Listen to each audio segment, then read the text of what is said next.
Few things to know about the time trial stages of MPTC Tour of Luzon 2026. Let's hear it from the commissar. Time trial is a race against the clock. Ang goal dito, yung matapos ng isang siklista, yung isang distansya with the fastest time possible.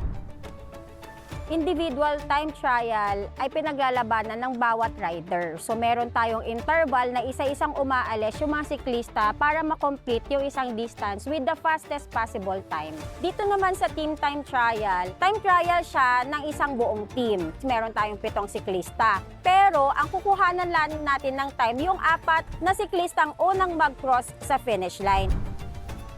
Yung individual, mag-isa ka lang. So ang challenge doon, dahil mag-isa ka lang, sarili mong effort. Wala kang ibang katulong, wala kang pwedeng gamitin para mag-draft. Sa team time trial naman, yung event is composed of group of riders. So ang challenge naman dito is for the team to keep their pace. As they move from the start to finish line, magkakalapit lang sila to close in the gap and mas mabilis yung cadence nila hanggang sa finish line.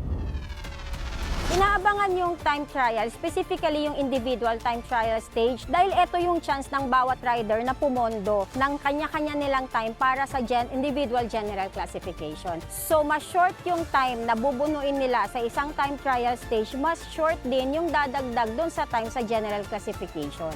Abangan natin kung sino ang aangat sa time trial stages ng MPTC Tour of Luzon 2026.